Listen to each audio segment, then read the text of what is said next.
Welcome to Brave New Bookshelf, a podcast that explores the fascinating intersection of AI and authorship. Join hosts Steph Pajonas and Danica Favorite as they dive into thought-provoking discussions, debunk myths, and highlight the transformative role of AI in the publishing industry. Hello, everyone. Welcome back to the Brave New Bookshelf. I'm Steph Pajonas, CTO of the Future Fiction Academy, where we teach authors how to use AI in any part of their business. We're doing a little bit of a duo show today, me and my lovely co-host, Danica. Danica, what's going on? Hello, I am excited. Are we just going to come out and say? Yeah. Go ahead. Go ahead and tell people. As we were looking at our different episodes and what we've done and what we have planning, we realized that we are at the 1-year anniversary of Brave New Bookshelf. Oh my God, anniversary. Okay, wait. I do have. Ta-da! Is that a little champagne bottle? It's a little champagne bottle of Jelly Bellies. I was like, oh, as I was thinking about that, I'm like, oh yeah, we should have had champagne bottle popping or something. And I didn't think that far ahead, but I do have my little Jelly Belly bubbly. For those of you who are listening and not watching on YouTube, first of all, go watch it on YouTube. So yeah, it's our 1-year anniversary. Actually, it'll be exactly 1 year the day after this episode airs, but I feel like that's close enough. Close enough. Yeah. So happy anniversary to us. Happy anniversary to all of you. Thank you for joining us on this fun little adventure. I think when we started it, we were kind of like, yeah, we have this idea. We don't know how it's going to work. And here we are a year later. So yay us. I can't believe it, because if we chatted about it when we were in New Orleans the first time, right? We were like, do you want to do a podcast? Let's do a podcast. And we're like, yeah, let's do a podcast. And then we actually pulled it off, which I find to be completely amazing, especially since you and we're both busy people, right? We both got a lot of stuff going on between work and family and writing and all that good stuff. So I think it's just pretty amazing that we've come as far as we have. And now we're at a year. I can't believe it. We're at a year, which I think is awesome. To be fair, we forgot to do the whole intro about ourselves and all that stuff. But to be fair, the podcast is sponsored by FFA, Future Fiction Academy, which Steph is the CTO of. And I am the community manager at Publish Drive. And so part of this came about because my boss at Publish Drive was like, hey, we need to have some kind of industry expert podcast. That would be really cool for us to do.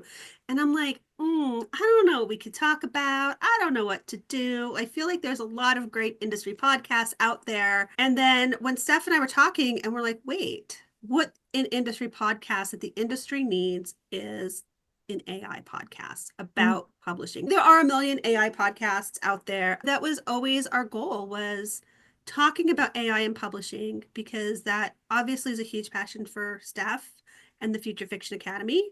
And that's a huge passion of mine. And yeah, so here we are. We said we were going to do it. We did it. And I know when we started talking about it, we're like, we don't know what's going to happen. And the last stats you had, we've got over 30,000 listens of the podcast, which is fantastic. And I hope that we continue and we keep getting more, because this is all really good information. And I think obviously you and I knew a lot of this information when we first started, because we were out seeking it out actively and trying to learn the stuff actively. But we were running into so many people with these same questions over and over. And we wanted this to become a resource. I'm really proud of the fact that we've accomplished that. I agree. I look at what we've accomplished so far. It's been a lot of interviews. We've been talking to a lot of industry experts. We've been talking to people who have been doing this for a pretty long time, both as an author and then as an AI user. AI has been around for 3 years now or so, when it really started being a part of our industry. And the ramp up was very slow at first, and then all of a sudden just really shot up, right? Really shot up. All of a sudden there were a million tools out there and a million different ways of doing things. And a lot of people had questions. Do I use ChatGPT to help me edit my book? What is this Claude thing I've never heard of? What are these other tools? And So many people had questions, and it was just tough to answer the same thing over and over and over again.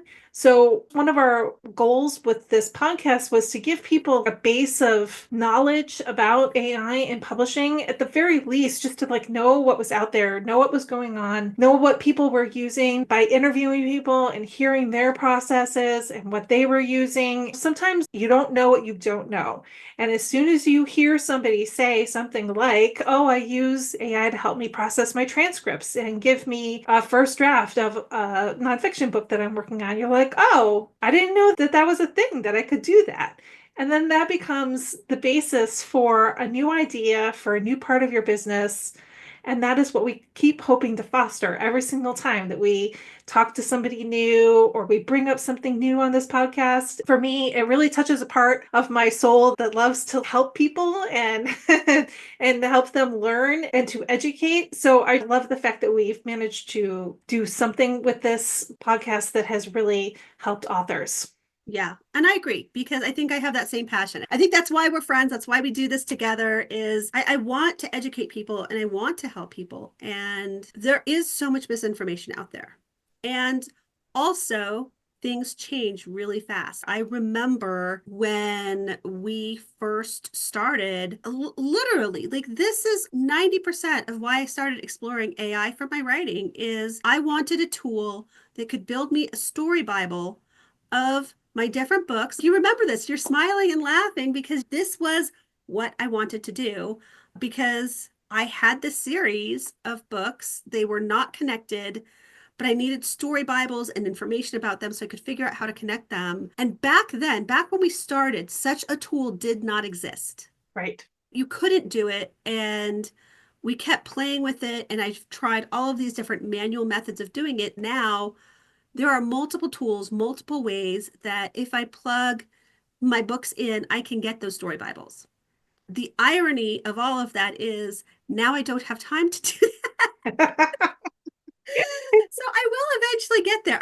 I can't wait. You guys, we'll have another celebration episode when I do it, simply because this has been such a bugaboo of mine. And that's what I love about the podcast and what we're doing here is that for everyone that's got their personal bugaboo, their challenge of something in the publishing industry that is their pain point, you can now find an AI solution for it. I don't think there's anything that AI can't solve in the publishing industry. You guys cannot see my desk. Looks like a bomb went off on it because I went to New Orleans and then I was gone the weekend after that. And then I was gone last weekend. So literally, I just unpack stuff and just dump it on my desk. I need to clean that up. Unfortunately, as the meme says, AI cannot yet do that for me. I'm hopeful someday they will come and AI will just look at my desk and say, here, boop, magically put everything where it belongs. It's coming. I have full faith. A year ago, the things that were wishful thinking for us are now possible. We just had last week Monica Leonel talking about translations. A year ago, we would have laughed and said that's not possible. Or we would have said it's like 3 to 5 years out. That's, I think, would have been our answer. No, it was not 3 to 5 years out. It was a year out. Yes, everything just keeps coming so quickly. I just listened to Hard Fork podcast this morning where they were talking about the forecasting of AI into the future, general intelligence, et cetera, et cetera. And they're talking like it's going to be 2026, 2027. And that is really close, guys. That is really close. Even if it were delayed by like a few years, that is still very close. When I was a kid and I was reading science fiction books, because I was reading a lot of them as a kid, I thought that I wouldn't see these kinds of things in my lifetime.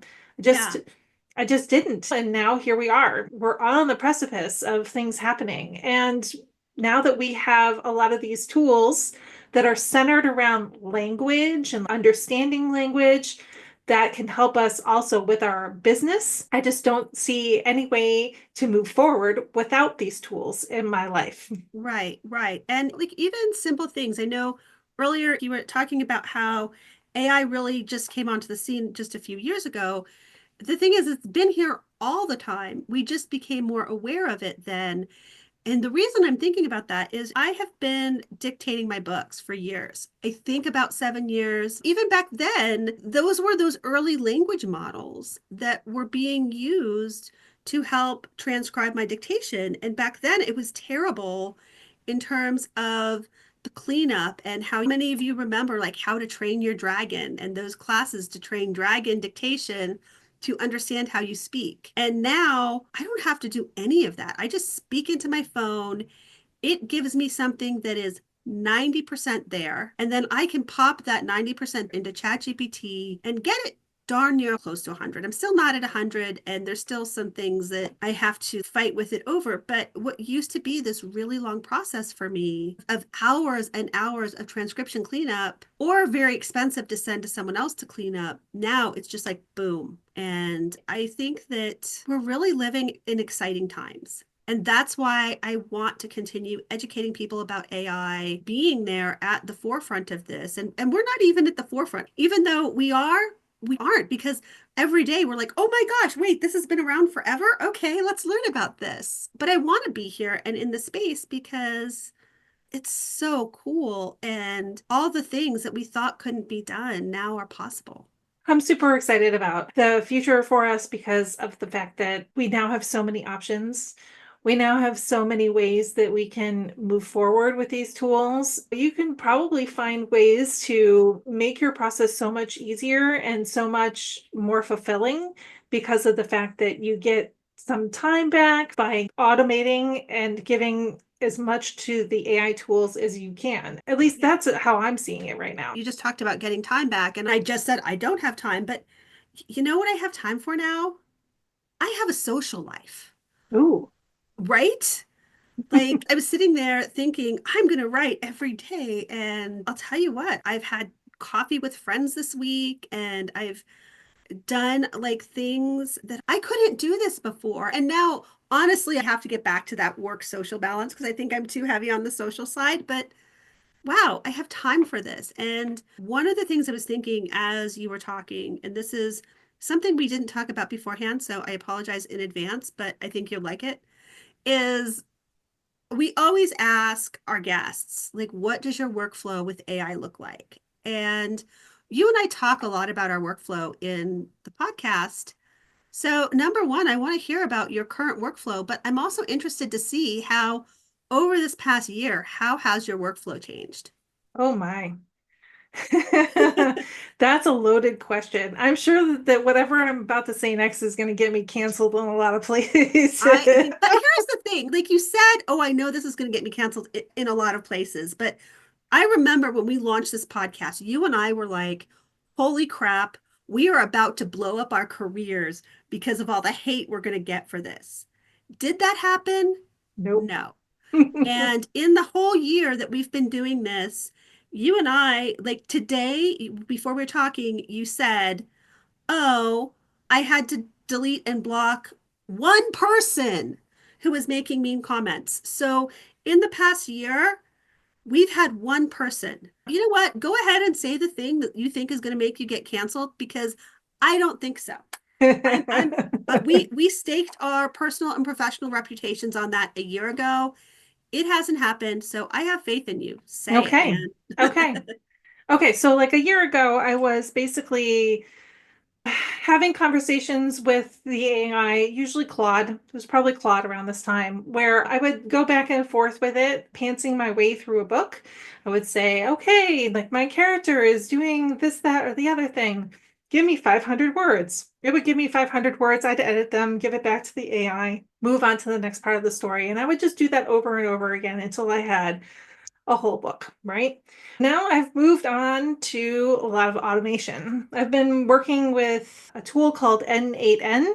It's a terrible name for a piece of software. I don't know why they named it that, but whatever. It's very similar to Make and Zapier. So it is a workflow automation tool. And I currently have a workflow set up where I work with AI to come up with a story dossier of what I want the book to be about. So this includes things like a hook and pitch for the book. It includes setting information, character information, and a rough outline of what I want to happen in the book. And I work with the AI on all of that. I make decisions about the characters and what they're doing and who they are, their motivations through the stories, and anything else. I direct the AI on what I want and all that kind of stuff. So my story dossier is pretty big. It's usually a few pages long, Google document pages long. And I get that done, and then I give it to my workflow. My workflow, it's in 2 steps. The first step is it writes the first chapter of the book. So it takes the file from Google Drive, it runs it through a bunch of prompts, gives me my chapter. I usually choose Gemini. I love Gemini. I'm a big fan of Gemini. It's very funny. I get my first chapter back and I edit it. I go through it. I look at everything. I decide if I want to keep things or get rid of things, delete adverbs, punch up dialogue, make sure that all of my information is correct. And then I hand it off to my second workflow that writes the rest of the book. So it takes the first chapter, uses it like a style reference, and O1 does all the planning for the chapter. And then Gemini does the actual writing of the chapter, and then it works in a loop and it keeps going until all the chapters are written. And then it sends me an email and says, my book is ready. So it's very close to the whole push a button and get a book thing, right? Which is the thing everybody has been fearful of since AI really hit the scene. Nobody wanted that, or maybe some people did. I certainly was just like, help me with these first drafts because I freaking hate writing the first draft. I love to edit all of my drafts. So once I get that first draft that Gemini has written, then I sit down with it. I have a cup of tea and I get out my iPad or whatever and I start making my editorial notes through it. And I go through and I edit the whole book with editorial notes. I put them all in brackets. And then once all my editorial notes are in there, I send it off to another workflow that executes all of my editorial notes. And then the book is pretty much done. I do another read through to make sure that nothing gets screwed up. I just edited a book yesterday with this method and realized that a character was in 2 places at the same time. I was like, nope, that can't happen. So I will delete you from this scene and reassign all of your stuff that you did in this scene to this other character who is there. And I also found a character who was on 2 planets at one time. And I was like, nope, you can't be in 2 planets at one time. Sorry, you're supposed to be in one place only. So I fix those things because sometimes the AI screws those things up, and that's what the human in the loop is for. That's what I'm there for. I'm there to make sure that nothing untoward happens. And yeah, then it moves on to like copy edits and whatnot. So hit Pro Writing Aid or AutoCrit or whatever I'm using and fix up any grammatical errors, and then it's done. So one of the beautiful things about this is that I can get a novella done in about a week, which is great. I'm doing a lot of those for the press that we're working on right now. And I'm also working on it for myself, for my own books as well, because knowing my stories and knowing how they are put together, I can use this workflow very well. So that is currently what I'm doing with AI. It is a little bit scandalous because people don't want to hear that you can have AI write the draft. It is actually pretty good at it now, especially if you know what you're doing with prompting, which luckily I do. And so, yeah, that is what I'm doing right now. Okay, I'm going to tell you the real reason I'm scandalized is that, first of all, like I give you all the props for the NAN stuff. I'm mostly scandalized that you haven't taught me how to do this yet. That's my scandal look right there. I think the other point too is you're like, I can do this because I know how to prompt. You can also do this because you know how to write. The Yeah. flood of garbage books that are going to take away from authors and authorship and their creativity. Number one, it hasn't happened. Number two, No. it's not going to happen because unless you know how to write a book, unless you know how to be an author, and we say this all the time on the podcast, but it's true. The reason that you can do this is that you are an author in your own right. You understand storytelling. You know how to tell a good story. You know how to write well. And that is always going to be the key to putting out a good AI book. The other thing I want to ask you, because you mentioned like some of the FFA stuff and the press, which is cool. How has FFA evolved? How has the Future Fiction Academy evolved in the past year? What can people look forward to from that? And how can that help them with their writing? As you can see, some of my skills are rather advanced. There are not a lot of people out there who are doing the same kind of stuff that I'm doing. And that mostly stems from the fact that authors themselves are just now learning about AI. They're still just realizing that there's something out there besides ChatGPT, that there are other tools out there. I'm far out ahead in the field, and that kind of puts me at both an advantage and a disadvantage. And the advantage being that I'm able to work on some of these tools and understand them before I teach them to people who are receptive to that, because being receptive to it is where we come upon the most road bumps in this scenario. So the disadvantage is the fact that sometimes I'm too far out in front and I don't know what people want. So it takes a while to like figure all of that out. So the FFA itself, we started out with like 8 live classes a week.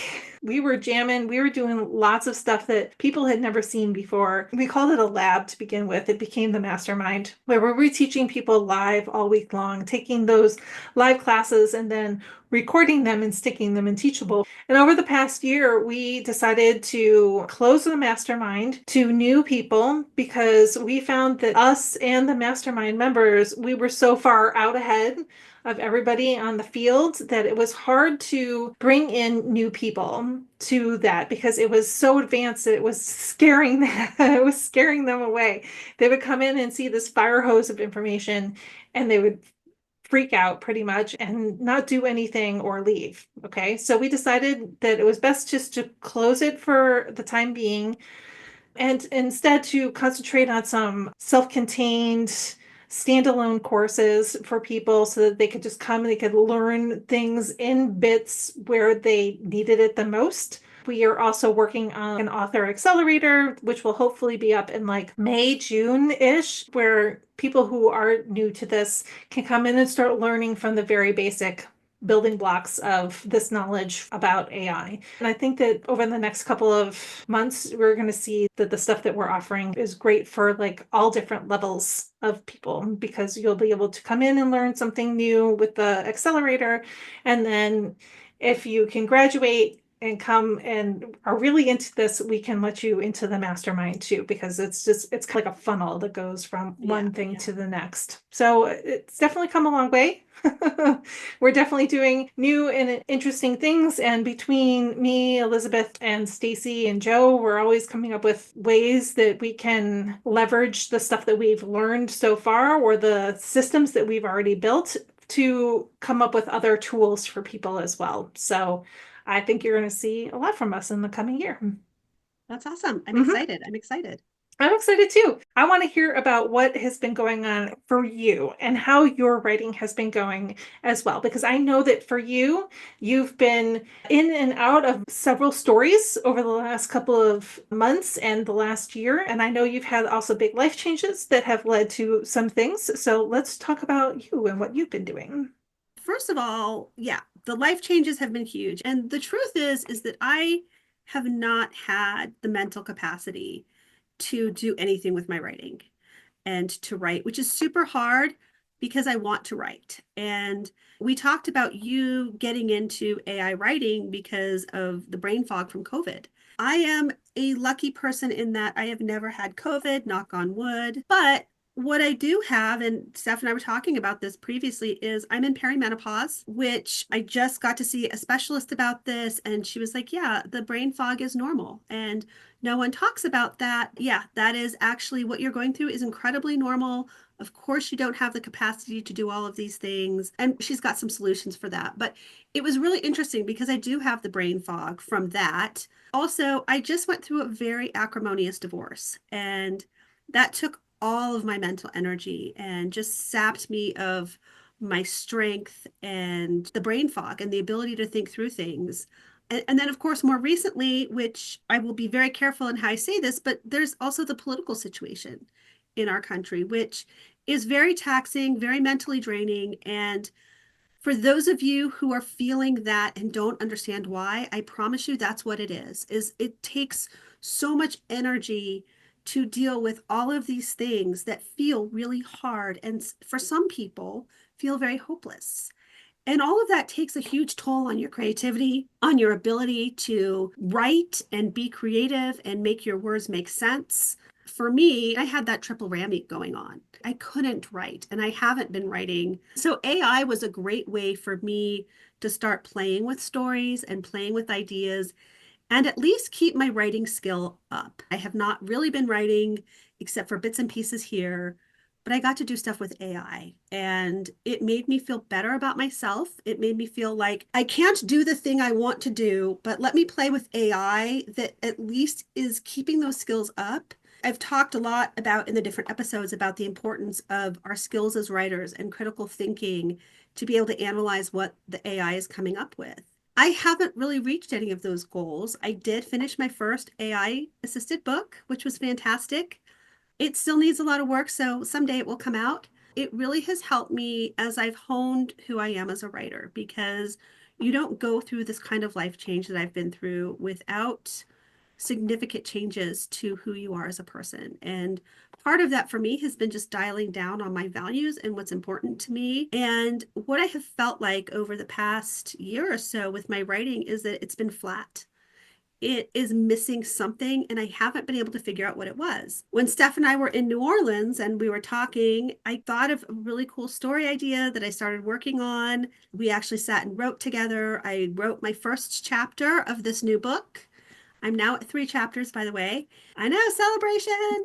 But after I wrote that first chapter, I realized there's still something missing. What is it? As I did some more inner work and did some stuff with myself, what I realized was that there were still those pieces of me that were healing that I needed to work on. The spirituality piece is huge for me.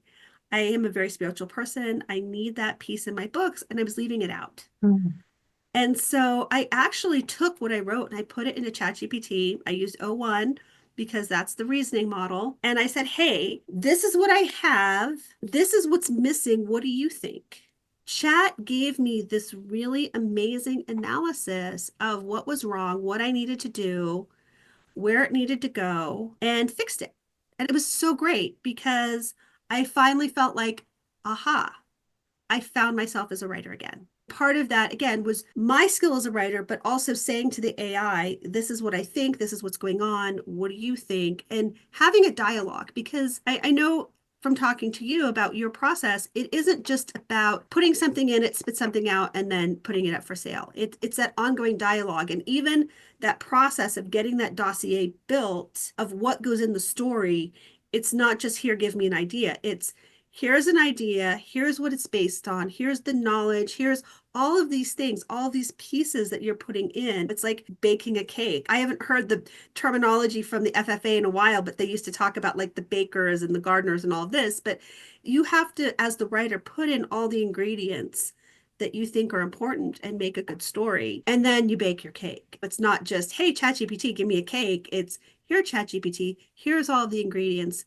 give me a cake. And it's been a really helpful tool for finding myself as a writer because I really did lose myself. I love that it became my conversational partner in being able to do that. So that's where my writing has been. That's amazing. I love the fact that you've managed to find yourself again. And it wasn't because ChatGPT or anything told you what was missing. You had a feeling on a gut level Right. that you knew something was wrong and missing, and you took the time to figure out what that was, right? There's only Right. so much we can do with these tools, right? They're just text generation tools. They're not. Right. They're just a tool. And as much as they're great at replicating what appears to be emotion, they are not emotional beings. They are No. not sentient. They don't have a heart. They don't have a soul. And you still have to put that into your work or it is going to fall flat. It isn't going to resonate. And that for me was the big lesson. I had to do the work on myself for myself before I could get usable results from the AI. That's where I want to encourage writers who are afraid that the AI is taking over for them. The piece that AI is never going to be able to replace is that piece of who you are and what your heart is. And that to me is something you have to always carry with you. That spark of who you are in your writing, that's what is touching readers' lives. The human part of the equation is so important. Even as I discussed and went over my process with my book machine that I have, the human is in the loop in every one of those steps. Like I'm part of the process of creating the story dossier. I'm the one who's deciding who those characters are, where they're going, what's happening in their lives, etc. And I'm the one who's reading that very first chapter, making decisions about the style and the tone and all of the things that are going to inform the rest of the book. And then even when the book is written and I have a first draft, I'm then a part of the editorial process. I'm then sitting down and reading it and making decisions about this didn't work out, this needs to change, these sorts of things. And just because it executes those notes doesn't mean that I wasn't part of it. It didn't do it all on its own, Right. right? I mean, you're the visionary behind that. Like that is the thing that I think is really cool and really important to realize about the authors who are successfully using AI is that they're the visionaries. And that visionary piece is something we don't talk a lot about in the writing spaces, but it's so important to understand that visionary piece of Steph Pajonas and her writing. It is always going to be the same. I can take your prompts and I am not going to get a Steph Pajonas story. First of all, because we have those different visions, I do want to copy most of your prompts, but every single one of those prompts that I copy, I have to read through them and say, wait, no, this piece is Steph, and I don't like that. I don't like that piece for Danica writing. Yeah. And so I have to tweak this and tweak that. And so I tweak those prompts to make them me. But even if we use the same prompts word for word, and I've tested this multiple times since I started in the AI writing space, I can use that exact prompt, and I promise you, we're not going to get the same story. No. And that's so important to realize is that the reason it's not going to be the same story is that number one, the AI is going to reason differently every time. But number two, we as the author visionary, and you know what, maybe that's the term we need to call it. It's the author visionary. I like it. We as the author visionary are making choices as the prompts are coming back with their answers. We as the visionary are making choices. And regardless of what the prompt is, what the story is, even if it's the exact same story premise, Danica as an author visionary is different from Steph as an author visionary. And that's what makes Steph's story so special. That's what makes my story so special. And that's what makes author story so special. I love it. Yeah. Author visionary. That is totally Yes. what we are. It is. It is. It is. Yeah. So how are things going with Publish Drive? I know you guys have worked on a lot of amazing tools this last year too, and I Yeah. imagine that you guys are thinking of even more. So, Publish Drive, we are doing some very cool things. As a company, our team recognized fairly early on that AI is the way of the future. And if companies aren't adopting AI and coming up with their AI policies in a thoughtful manner and being intentional about it, they're going to get left behind. And so we made those decisions really deliberately from day one. Also, fun fact, before AI was a thing, there were a lot of AI tools that Publish Drive had running in the background. So we really built on that. When we started talking about the podcast, I wasn't allowed to say anything, but we were developing a bunch of AI tools that are now released, which killed me not to be able to say anything, but we talked about them. And so now you can upload your manuscript to Publish Drive. And what it will do is it's going to analyze your manuscript. It will give you a book description. It will give you the keywords. It will give you the metadata. It will help you price your book, all of those things. Now, here's the thing. Steph, as an AI prompting ninja, doesn't need that tool. I probably don't, although I still love it and I'm still going to use it, which I have. I did put my book in. I used it to update the description of a really old book that wasn't selling. And guess what? My sales went up because what we don't realize is that a book that's 10 years old, the keywords and metadata and description for that aren't what appeals to readers of today. What we did was we said, okay, one of the biggest challenges for authors, because that's what we do as a company, is we want to help authors solve their problems, make their process more efficient so that they can write more. do the things they love. Again, this is like the whole premise behind AI, right? Like use the AI to do the stuff you don't like to do so that you have more time for the stuff you like to do. What we did is we said, okay, cool. This whole marketing thing, this is hard for authors and we don't like it. So it does it for you. A ninja prompter can do it themselves. But guess what? First of all, your first book is going to be free on Publish Drive because we want you to try the tool, like it, etc. But number two, after that, it's like $5 a book. It's super cheap. You do it, it's $5. And what's so great about it is that's just saved you a lot of heavy lifting. Now, again, the AI does give you all these descriptions, but your autonomy as an author means you can read through those descriptions. And what I teach everyone to do is you take it, it'll spit out like 3 descriptions. You cobble those together to make one. And oh, I like this from this. I like this from this. Boom, there it is. It's really a great tool for someone who doesn't want to take the time to figure out the right prompting because we as authors are so attached to our work. We think the book is about one thing, but it's actually about something else. We think that the most compelling part of a story is not necessarily the thing that readers are looking for, that they're buying the book for. And so this just takes all of those steps out. The other thing we did is part 2 of that is through the same tool, we did a book cover generator because again, that's one of the pain points for authors. And I've talked about this with the AI for art stuff. I've paid thousands of dollars to book cover designers who have ghosted me. And now, again, it's that same price. You get the first one free. Everything else after that's like $5. And again, it goes on credits, so it's not exactly $5, but same concept. And you get a book cover and you can regenerate and you can tweak it and you can go in and tweak the prompts and get something that is usable and a really good cover. And if you don't want to use AI art for a cover, sweet. Download those babies, give them to your cover designer and say, here are some cover concepts I like. What do you think? What's cool about both tools is that we are linked up with Amazon and Amazon sales data.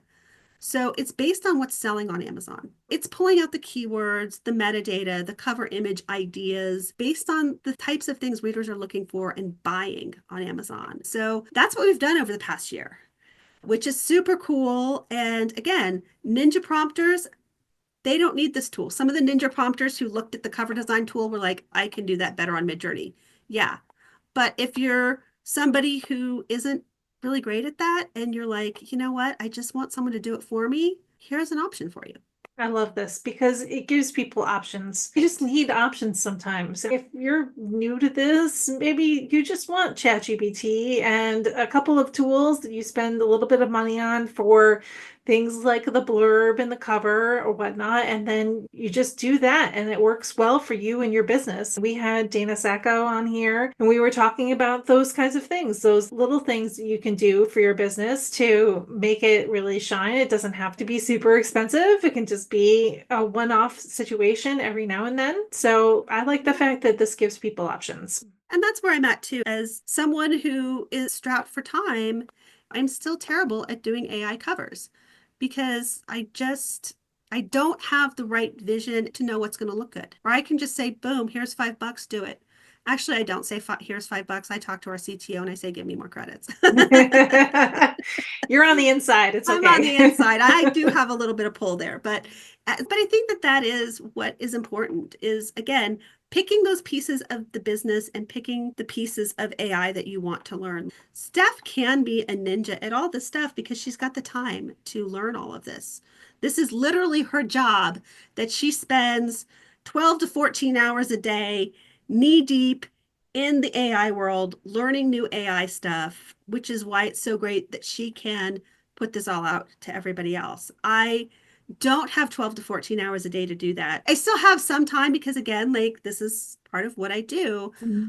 But for the authors who have no time, just pick the thing that you want to learn the most about. Again, pick that pain point, learn about that, whatever you can take off your plate and buy back some of that time by giving it to the AI or giving it to a service like Publish Drive that can do that for you just real quick for a very small fee. And I will say also, just for people who are like, but I don't use Publish Drive to distribute, that's okay. Our tools are standalone, so use them separate. You don't have to use it for everything. If you want to use this for distribution, that would be awesome. I would love it. That would make my numbers go higher. And that's, I think, where the beauty of what FFA did in their standalone classes is they said, hey, we know that the fire hose of everything isn't for everyone. So here are the pieces. Pick which piece you need and take it from there. And that's the biggest thing I want authors to remember as we talk about all the things that we're doing and all the possibilities with AI. If you're not there yet, like a lot of authors are not there yet in translations. That's okay. Don't do translations. The last thing I will say about what Publish Drive is doing, and Steph, it is killing me to not tell you this. I'm just saying this is a hard secret to keep. I'm not Elizabeth Ann West. I can keep secrets. We are going to make an announcement very, very soon about a new partnership that's going to be super cool. That is AI related. We are listening to authors and what they need, and we're trying really hard to deliver it. So I seriously cannot wait until we announce this because I think it will be very cool. Well, I'll be waiting on tenterhooks for it. Yes, yes. I'm excited. So I think that we had a really good year, our first year on this podcast. I think that we have a lot to offer coming up in the next year. A lot more people that are in the queue to interview and talk to about what they're working on, what their processes are. And I think that we're going to be able to see some real movement towards more people using these tools in 2025 and 2026. It's becoming so integrated into every single tool. I use Google Docs a lot now for a lot of my drafting and stuff, and Gemini is built right into it. It's right there at the cursor. We want to be able to help you guys who are listening, who can come and try out something new, feel confident to do those things because we've been talking about them. Just give it a shot. Give it a shot. We're excited for you and we're excited for our business going forward, especially seeing everybody level themselves up and do more with these tools. I totally agree. And it's also been great just for those of you who might be a little hesitant because you've been maybe on the fence or maybe even a little negative about AI. It's okay to change your mind. And it's okay to say, I've learned something different. I'm ready to move forward. We just had Monica Leonel on as a guest, and she has never been anti-AI, to be clear, but she definitely was hesitant. There were definite hesitant pieces there of, I'm not sure I want to use this. And Russell Nolte, who will be coming up as a guest in the future, he definitely was not pro AI. And now it blows my mind to listen to him talk about how AI has revolutionized things for him. Those are just a couple of the examples off the top of my head that I'm allowed to share. There's so many other authors that Steph and I are just like, hey, wait, did you see that? It's true. Yeah, but it's okay to have those moments of growth. And everybody gets there at a different pace. I would also say that if you're facing someone who has made a negative comment to you, just let it roll off. Like I said, we started this adventure thinking we were going to get a lot of hate and it would ruin our careers. And it's a year later, and we are so much better off for having done this. The people who have heard our podcast and learned from us and learned from our guests, they are better off for it as well. And I'm really, really proud of what we've accomplished. Me too. Me too. All right. So we're going to wrap this up now. What I think would be awesome for our anniversary, it would be great if people went and left reviews on Apple Podcasts for us.